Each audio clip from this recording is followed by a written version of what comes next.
Saudações, mais uma aula aqui no canal Química Orgânica Avante. Vamos continuar com as regras de nomenclatura. Essa aula que eu vou mostrar aqui sobre a nomenclatura de hidrocarbonetos bicíclicos, que são moléculas desse tipo aqui, que ela tem dois ciclos, né? Ó, 1, 2, 3, 4, 5. Só que tem esse outro aqui também, ó. 1, 2, 3, 4, 5. Ou então você pode considerar que tem um anel de 4 membros aqui, enfim. Esse tipo de esqueleto aqui, que é muito comum em química de produtos naturais, né? E isso daqui está numa aula separada, porque normalmente nomenclatura de biciclos não é um assunto abordado em ensino médio, né? Informação profissional é bastante raro, e até mesmo em algumas graduações, esse assunto também não é mais abordado, né? Se for o ensino de química orgânica para cursos que não são necessariamente de química, né, como farmácia, eh, nutrição, microbiologia, esse assunto normalmente não é mais ensinado esse tipo de nomenclatura, né? Agora, para você trabalhar em química, área dura mesmo, né, como um curso de bacharelado em química, né, ou até mesmo em química industrial, que você vai lidar com esse tipo de esqueleto, especialmente para quem trabalha com química de petróleo. Aí é bom você saber entender a nomenclatura desses tipos de compostos, né? Então, eu separei isso nessa aula, porque se você não for aluno de graduação, for só de ensino médio ou de ensino profissional, ou não for uma graduação com a carga horária de orgânica muito grande, esse assunto dificilmente você vai ter que lidar com isso, né? Mas eu, por exemplo, no meu tempo de graduação, isso foi matéria, que eu tive 4 químicas orgânicas na faculdade. Então, eu tinha tempo para se estudar orgânica com muita profundidade, né? Mas hoje, a maioria dos cursos, no máximo uma, duas orgânicas, então acaba que esse assunto hoje ele é tratado mais em pós-graduação para quem de fato vai fazer pós-graduação em química orgânica. Então, vamos ver como é que é a lógica de nomenclatura de compostos desse tipo. Você precisa definir os carbonos cabeça de ponte. O que são carbonos cabeça de ponte? São os carbonos que participam dos dois ciclos. Exemplo, nessa molécula aqui, esse carbono ele participa só desse ciclo. Esse carbono ele está participando só do ciclo aqui de baixo ou desse, né? Agora, esse carbono aqui, não importa o ciclo que você considerar na molécula, ele estará participando, assim como esse. Então, esses aqui são os carbonos cabeça de ponte. Ó, esse aqui você pode imaginar um anel de 6 membros desse lado. Esses dois carbonos estão fora. Você pode imaginar um anel de 6 membros desse lado aqui. Aí esses dois carbonos estariam fora. Porém, esse carbono ele participa dos dois ciclos. Então, esses aqui são os cabeças de ponte. Ao definir os cabeças de ponte, né, você tem que indicar o número de carbonos que separam ou que ligam, dependendo do referencial, os carbonos cabeça de ponte pela direita, pela esquerda ou por cima. E aí o nome fica assim, biciclo, abre um colchete, XYZ. O que são esses XYZ? São esses carbonos que separam por um lado, pelo outro e por cima, sendo que na hora de indicar, você não indica pelo sentido, você indica pela numeração. Por exemplo, for 3, 2, 1, vai ser 3, 2, 1. Eu vou mostrar isso mais à frente, você vai entender. Só que na hora de você dar o nome, isso aqui é importante. Na hora de você montar o prefixo, o infixo e o sufixo "-o" de hidrocarboneto, você vai considerar o número total de átomos que compõem o sistema bicíclico. A numeração sempre vai começar pelos cabeças de ponte, e em caso de empate entre uma ramificação e uma insaturação, a ramificação recebe a menor numeração. Bom, eu vou agora mostrar a nomenclatura desses 8 exemplos aqui, para tentar mostrar a lógica de aplicação dessas regras. Esse daqui. Primeira coisa que você faz, identifica os cabeças de ponte. São esses dois aqui, não é? Que são aqueles que participam de qualquer ciclo que você pegar dessa molécula E esses 2 carbonos aqui, eles estarão participando. Aí agora você tem que contar o número total de carbonos.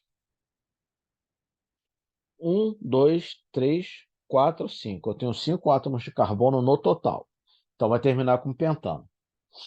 Então começo com biciclo, pentano. O que fica no meio? Quantos carbonos você precisa para ir de um cabeça de ponte ao outro nos 3 sentidos? Então, para eu ir desse cabeça de ponte a esse, por aqui, eu tenho 1 carbono. Para eu ir desse cabeça de ponte para esse, por esse lado, eu tenho 1 carbono. E para eu ir desse cabeça de ponte para esse, por cima, eu preciso de 1 carbono. Então, biciclo 1, pentano. É o nome desse composto. Desse outro exemplo aqui, identifico os cabeças de ponte. São esses 2 aqui. Quantos carbonos eu tenho no total? 1, 2, 3, 4, 5, 6. Então vai terminar com hexano e começar com biciclo. Agora eu preciso colocar os números. Para eu ir desse cabeça de ponte para esse, eu preciso de 2 carbonos. 1, 2. Por cima, preciso de 1. Pelo outro lado, eu preciso de 1. Então vai ser biciclo 2, 1, hexano. Esse outro aqui, quantos carbonos no total eu tenho? Agora eu já vou partir do princípio que você já sabe que esses 2 são os cabeças de ponte, que eles participam de todos os ciclos possíveis. 1, 2, 3, 4, 5, 6, 7, 8. Então vai ser biciclo octano. Para eu ir de um cabeça de ponte para o outro, independente do lado, eu vou precisar de 2 carbonos. Por cima, 1, 2. Por esse lado, 1, 2. Por esse outro lado, 1, 2. Então, biciclo, 2, 2, 2, octano. Esse daqui, esses são os cabeças de ponte. Então, vai ser biciclo.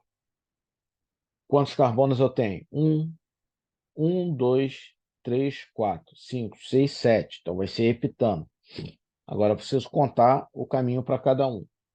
Esse cabeça de ponte aqui, para eu chegar nesse, eu vou precisar de 1, 2, 3 carbonos. 3 por cima, 1 por baixo, 1.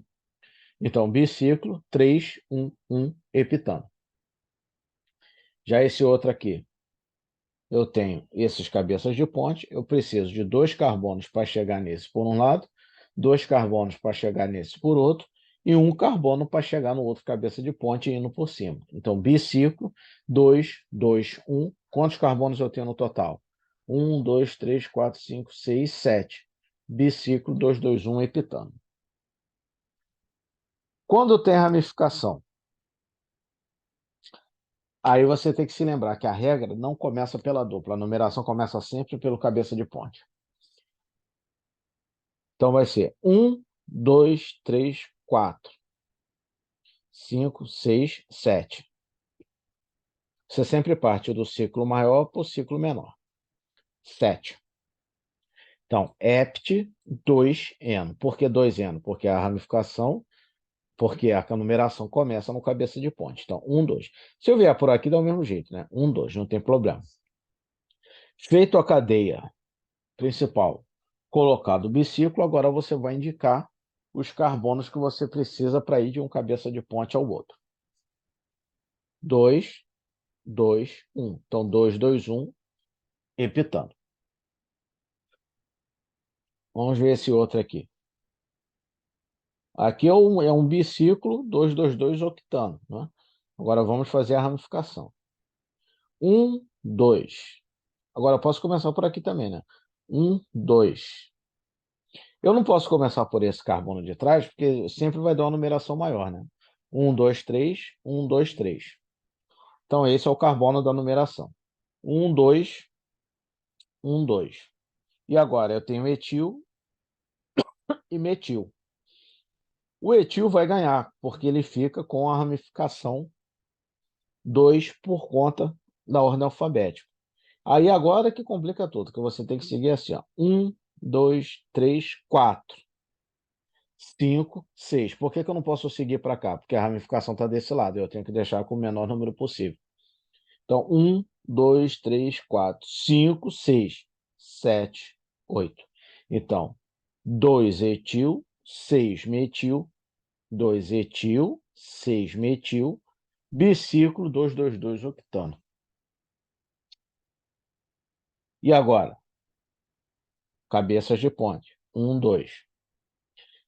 1, 2. Só que quem ganha entre a dupla e a ramificação? Ganha a ramificação. Então, 1, 2, 3, 4. Ó, 1, 2, 3, 4, 5, 6, 7, 8, 9. Então, vai ser um non. Eu tenho que agora ver a posição da dupla. Só que se a ramificação ganha, 1, 2, 3, cheguei no metil. 1, 2, 3, cheguei no metil. Então, não faz diferença. Então, é 3-metil, biciclo, para ir desse cabeça de ponte. 1, 2, 3, 3. Para ir desse cabeça de ponte para esse. 1, 2, 2. Para ir desse daqui. 2 também. 3, 2, 2. Non, porque tem 9 carbonos no total. 6 eno. Como é que eu chego nesse 6? 1, 2, 3, 4, 5, 6. Esse aqui é o carbono 6. Né? 1, 2, 3, 4, 5, 6. Certo, pessoal? Então, essa é a nomenclatura para hidrocarbonetos bicíclicos. Lembrando, isso é bem complicado, não é muito fácil, mas, para a sorte, né, de muita gente, isso dificilmente é abordado em ensino médio, dificilmente é abordado em formação técnica profissional e em boa parte das graduações isso não é mais um assunto a ser tratado. Então, é uma nomenclatura a menos para você ter que lidar. Agora, se você for trabalhar com petróleo ou for trabalhar com química orgânica avançada em termos de química de alcanos, né, aí você já vai ter que lidar com isso. A coisa complica mais ainda porque a química hoje avançou demais e você tem realmente substâncias que foram sintetizadas que desafiam, né, assim, a lógica ou a geometria, mas foram e existem, né? E algumas dessas substâncias, elas recebem nomes que acabam sendo um nome trivial aceito pela IUPAC para facilitar a sua vida. Então, por exemplo, esse composto aqui, 1, 2, 3, 4 carbonos, que é um ciclopropano com uma ponte aqui que já tem até mais de um ciclo, vai ser o tetraedrano. Então, tudo que for parecido com isso vai ser, sei lá, 1-metil-tetraedano, etil-tetraedano, para facilitar a sua vida. Esse daqui é o cubano, porque ele foi sintetizado e são os carbonos aí, o esqueleto da molécula é um cubo. Então, tudo que for relativo a isso daí, tiver ramificação, vai terminar com cubano. Já esse daqui, o adamantano, esses aqui têm pouca aplicação. Agora, o adamantano é bom você, quer dizer, é bom. Caso você esteja fazendo pós-graduação ou iniciação científica na área de geoquímica orgânica, é bom você reconhecer prontamente esse esqueleto aí, adamantano, porque eles são os esqueletos de uma família chamada diamantoides, que é muito comum em petróleo e que a sua proporção relativa pode indicar uma série de informações geoquímica e geológica sobre aquele petróleo. Então, você reconhece o adamantano porque ele tem uma forma de diamante, né? É um anel de 6 membros, né? 1, 2, 3, 4, 5, 6, 7, 8, 9, 10. São 10 carbonos, né? Fazendo esse tipo aqui, que são vários anéis de 6 membros em conformação cadeira, um fundido no outro. Então, você pega um ciclo hexano, né, em que os vértices vão se unir num outro vértice aqui em cima. Então, são 1, 2, 3, 4, 5, 6, 7, 8, 9, 10. São 10 carbonos nessa forma. Então, esse esqueleto aqui é adamantano, e é o nome dele mesmo. Se for aqui, vai ser 1-metil-adamantano, vai ser etil-adamantano, que aí a IUPAC já aceita esses nomes para facilitar a vida, para você não ter que ficar contando cabeça de ponte, identificando, enfim. Então, esses policíclicos mais complexos, assim, normalmente eles têm um nome trivial que é oficializado para facilitar a vida. né? Então, os adamantanos são... O adamantano é o núcleo da família dos diamantoides. Se você estuda geoquímica orgânica, geoquímica de petróleo, química de petróleo, análise de petróleo, você vai lidar bastante com compostos desse esqueleto adamantano aí. Certo, pessoal? Bom, era isso. Obrigado. Bom estudo.